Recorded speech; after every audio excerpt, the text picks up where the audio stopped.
আমি অত্র এলাকারই একজন নিবাসী। আমাদের এলাকার এক লোক, সে ধর্মে মুসলমান, সে মন্দিরে গিয়ে পূজা করে, রীতিমতো আবার নামাজও পড়ে। আমি এটার ব্যাখ্যা চাই এবং এতে আমাদের এলাকাবাসীর কি করণীয়। দেখুন, বা মুসলমান আল্লাহ আল্লাহ, বা হিন্দু রাম রাম, একজন কবির কবিতার অংশ। কিছু লোক আছে এই টাইপের, মুসলমানদের সাথে আল্লাহ আল্লাহ করে আর হিন্দুদের সাথে গিয়া রাম রাম করে। দেখুন, আমরা আমাদের এই যে এতক্ষণ বক্তব্য দিলাম প্রশ্নোত্তর সেশনের আগে, আপনারা সেই বক্তব্য শুনেছেন। আমরা পরিষ্কার করে বলেছি, ইসলাম কোনো মুসলমানকে অন্য ধর্মের মানুষের ধর্মীয় কাজে বাধা দেওয়ার কোনো রাইট, অধিকার, নির্দেশনা কখনো দেয়। কিন্তু এর মানে কি এই যে মুসলমান গিয়ে জগা খিচুড়ি হয়ে তার ধর্ম পালন করবে? এই সুযোগ আছে? আপনি যদি মন্দিরে গিয়ে পুজো করেন তাহলে আপনি শিরকে আকবর করেছেন, সাথে সাথে আপনি বেঈমান হয়ে গেছেন। এরপর আপনার নামাজ পড়াতে আর না পড়াতে কিছু আসে যায় না, কারণ আপনি আর মুসলমান নাই। ভাইরা আমার, আমরা সব জায়গায় উদার হতে যাই। সব জায়গায় কি হতে যাই? উদার হতে যাই না, ভুল বললাম। সব জায়গায় উদার হই না, শুধু এক জায়গায় উদার হই। সেটা কি? ধর্ম। ধর্মের বেলায় আমাদের বিশাল কলিজা হয়ে যায় যে না, আমরা উদারপন্থী মুসলমান। আমাদের কলিজা এত বড় যে আমরা নামাজও পড়ি, আমরা পূজাও করি, আমরা ঈদও করি, আমরা আবার হিন্দুদের পূজাতেও সামিল হই। হিন্দু ধর্মের ভাইয়েরা বলে না তাদের পুজো করবে, কোন প্রকার বাধা সেখানে যে কেউ সৃষ্টি করতে না পারে সজাগ দৃষ্টি রাখবেন, সেটা ঠিক আছে।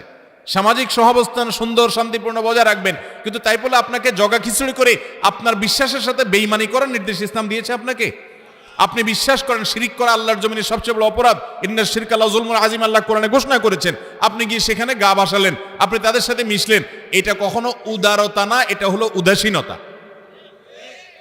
ডক্টর খন্দকার আব্দুল্লাহ জাহাঙ্গীর রাহমাহুল্লাহ অসাধারণ একটা দৃষ্টান্ত দিয়েছেন, উপমা দিয়েছেন। আমাদের দেশের একেবারে সাধারণ রিকশাওয়ালা, দিনমজুর থেকে নিয়ে উচ্চপদস্থ কর্মকর্তা পর্যন্ত আমরা সবাই সবচাইতে ভালো বুঝি যেটা, সেটার নাম রাজনীতি।